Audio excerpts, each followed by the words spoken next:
What is up, everybody? I am Mega Short Fuse, and I'm doing something that you probably have seen before, but you haven't seen in a while. This might get tiring because I'm holding the microphone up since I have no mic stand. Anyway, this is actual advice on how to be good at a game. Remember that? Remember when Machinima Respawn started and you were all like, I want to get good at Modern Warfare 2, but I just can't. Well, look no further, because this has nothing to do with Modern Warfare 2, huh? Yeah, anyway, this is Battlefield 3, and this is a sort of topical game, maybe. Well, it will be, sort of. Those are a lot of variables. Once Armored Kill comes out in... what's it is now? In September, sometime. Battlefield 3 will be topical for at least a couple of months again, so I will do my best to try and tell you how to live your life according to my standards, at least when it comes to this first-person shooter. I know my track record hasn't been the best when playing video games, but trust me, I'm good at this one. Now, first and foremost, you do not want to play Battlefield 3 on your own. Even if you're a good player, I have learned that the very hard way by, well, playing on my own. That leads to interesting results, because, well, you lose, for one, and for two, you don't. But then you get brain damage from being angry at the world. I do not recommend playing alone, ever, ever, ever, ever. Always pick at least one friend who you can trust and who you know for a fact has an IQ higher than, let's say, a bucket. Now, once you've acquired your higher than bucket friend, that came out wrong, he must obey your every command. I'm kidding. TeamSpeak is vital, so make sure that well, everybody has a laptop nowadays or some sort of option of communication. I would recommend Skype because microphones are usually horrible. Now, these are basic things. Why am I telling you this? Well, really, believe me, like I just said, it will save you a lot of headaches once you start actually playing Battlefield 3 or attempting to be good at Battlefield 3. Team communication is vital. Like, you have to call out every little thing and your teammate will thank you for it, and this should work both ways. Reason why I say that, personal experience. Me and a friend of mine have logged over, well, he's logged over 100 hours, and I've logged on about 2 days, like 50, it's actually 54 hours on the dot, almost. We know what we're doing. This game is, it's not very hard, per se, at least on consoles it isn't, because you're bound to find idiots everywhere, but if you use simple tactics and communication, it should make it a lot easier for you to actually control the engagement, control what's happening on the battlefield, and be aware of what's happening on the battlefield. So, with that out of the way, this is one of the more strange maps to play. This, I forgot what the hell it was called, but the gist of this map is that you always want to know on which side, well, that's almost like, that's valid for every map you play Conquest on. You always want to know where your enemy is. You always want to be aware where they're spawning or what the most likely cap spots are for flags. Because let's face it, no one plays Rush. With that out of the way, how play video game, Fuse? How play video game? I will tell you how play video game. You, like I said, want to, well, not stick with your teammate always, but always be in communication with them. And you always want to pick a gun that's suitable to your playstyle. Battlefield 3 is a lot more varied than Call of Duty in its guns, because even though it has like a bajillion of them, all of them handle like a peculiar way. Like, assault rifles are good for medium to almost long-range engagements, but their rate of fire does not compensate for, close-range combats. Like, machine guns are long-distance all the way. No, they are actually better sort of short distance once they're not deployed. But with light machine guns, you basically become a mobile... For one, a mobile spawn point, and for two, a fortress. Your job is to be like a defensive position, basically. But I'm digressing. The classes. Always pick a class that is equivalent to the one you're playing with, or the one your teammate is playing with, like vice versa, whatever. You always want to complement each other's skills. You always want to be able to help each other out, and never, ever, for the love of God, if you know that you're talking with someone on Skype or whatever, never, ever let randoms commandeer a tank. This is the result. This is the stupidest fucking tank placement I've ever seen in my short life ever. That I wanted that to be a joke, but I just sort of failed at it. Yeah.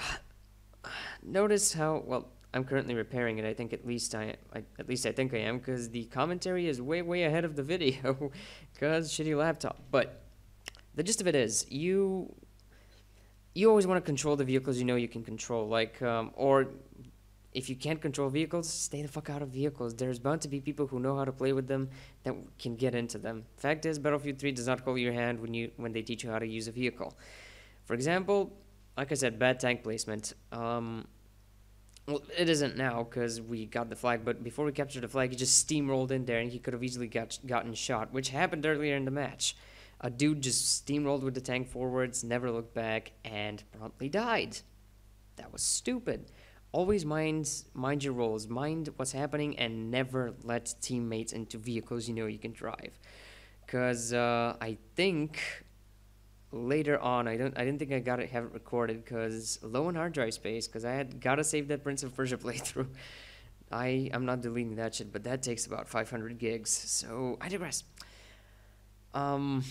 Later on, or in this video, or just in the match, me and my friend who were with whom I was playing commandeered the tank and absolutely wrecked shop because we did everything right. We placed a jeep in front of us, and I'll get to jeeps in a second, but we placed a jeep in front of us.